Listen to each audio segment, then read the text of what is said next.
What is up, and welcome back, all my RC people. So, I've got my vintage lunchbox here that I picked up at the flea market.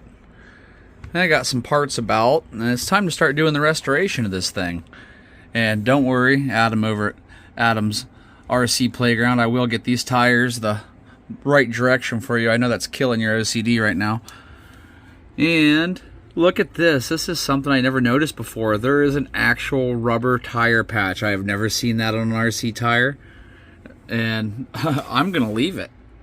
It's not hurting anything. This is a vintage. And it's not going to be ran very hard anyway. Just baseball diamonds. But I have decided, I was trying to figure out whether I wanted to restore this body or not. It's the original body. And I do not. I want to leave it just the way it is. And that is how I'm just going to put it on the shelf that way.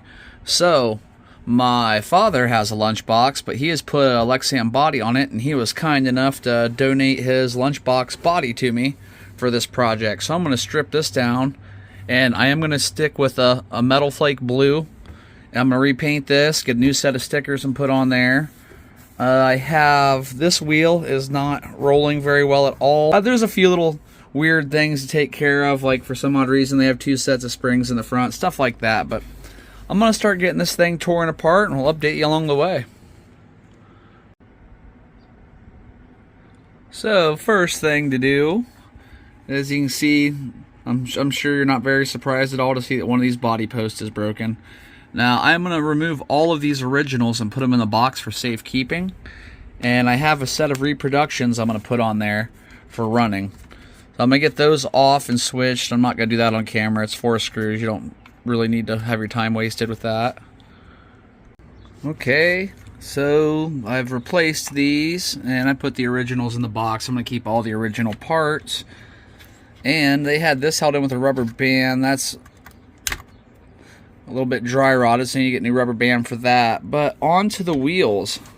So the one wheel, I thought they had the bearing bolted on the outside, just an oversized bearing. Just turned out to be an extremely large amount of grease. But what they did have is, you see the nylon bearing there, their washer hockey puck, and then there's one in there still. They had them double stacked and then cranked down, and that's why that wheel was not moving. Which, with this having all these hockey pucks in here, I'm gonna have to see if I can scrounge up a bearing kit and put bearings on it. I'm gonna be opening up the whole thing anyway. Might as well just do a full bearing kit. Alright, we're tearing down in here more, and our springs are completely gone. They're broken half back here for the chassis springs. Let me zoom in here, get you a good look.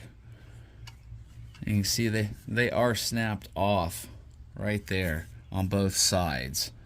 And right here, our little rubber bushings that go in for our friction dampeners are pretty rotted up looking as well.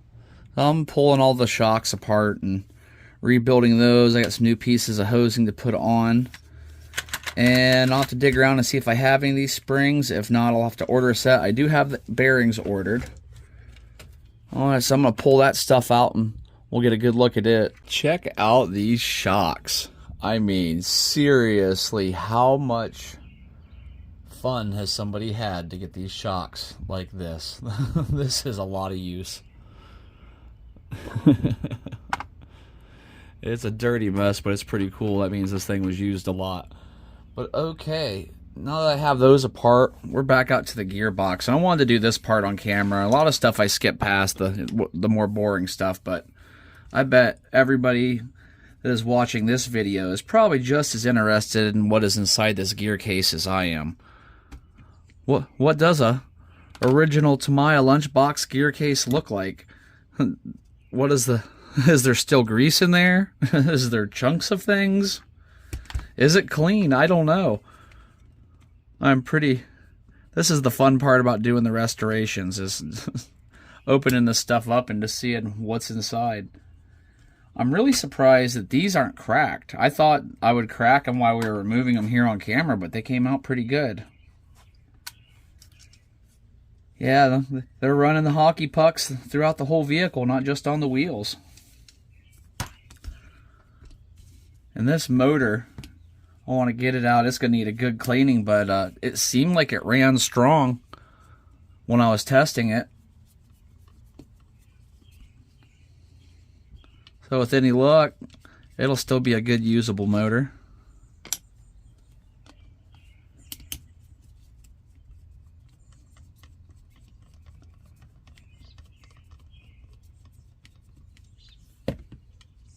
Okay. See what kind of shape these gears are in. That is surprisingly clean. I expected to see a lot more wear on that.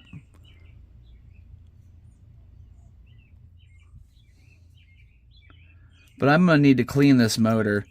It's definitely dirty and seen some use. I was expecting to see some sort of writing on it, but there is none. It is a nameless silver can, unless it says Johnson or something underneath there. I'll have to open that up and have a look. The other screwdriver for that. We'll get to that in a moment. Let's get to opening up this gearbox.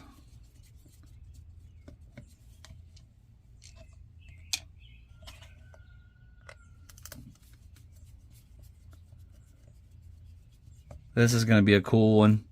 And all this thing is going to be is just a ballpark parking lot runner after this, because I can't leave them on the shelf. I got to run them at least once a year.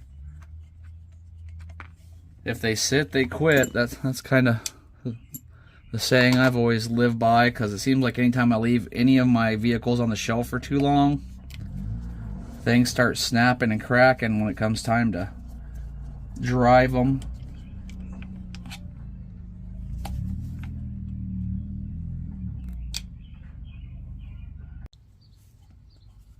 What I can see just peeking down inside through the inspection holes, it all looks pretty good in there.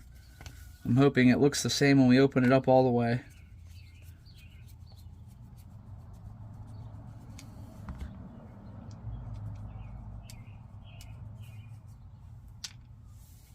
Did I get them all? Yep.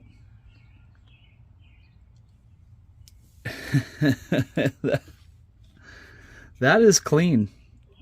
I mean, surprisingly clean. It still has the bushings on the inside. And wow. I mean, it is really, really clean in there, guys. That is amazing. I probably don't even need to add grease. I just have to put the bearings in there. I will re-grease it. I'm saying if I want to put it back together, the thing felt really smooth when I was doing it to begin with.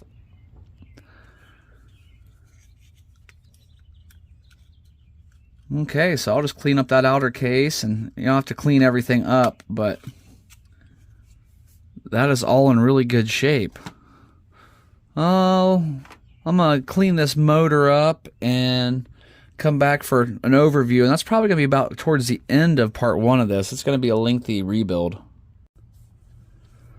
Okay, so we've got most everything apart. I got the motor cleaned and inspected, and check this out. If we can get it in focus. That is a Johnson. So out of all the motors it could have had in it, all the silver cans I should say, that's pretty much the best. And I've got it, it's all spinning really smoothly. So I have taken everything else apart, and I was cleaning these old shocks, the shock bodies, and I got noticing I had inside, because this came with a bunch of spare parts, it had another chrome tree with more of them on it, and I believe these are the originals, because here is the chrome off the new, and you can see they're a completely different color of chrome. So I'm pretty sure that that's where the body posts that he had on there probably came from, because they were the only thing missing from the tree. The bumper's sitting back here. So I'm going to replace it with those. And on our shock mounts here, yeah, it'd be the other side. The other side over here, this one is cracked. So what I'm going to do is I've got another lunchbox. I'm just going to steal it from it, because I'm going to replace that one's with aluminum. It's getting aluminum oil-filled shocks anyway. I did get my bearings in. We're still waiting on these springs. Here were the springs, and they are broken. We were pretty sure they were broken anyway. They look like they're broken in there, and they were. So I believe this is going to wrap up part 1. And in part 2, I'll finish cleaning and reassembling everything. So if you'd like to come back and watch that, that'd be great. So I hope to catch you on the next part of the video and finish up this restoration and get it going. Well, have a great day, everybody. And don't forget to smash that like.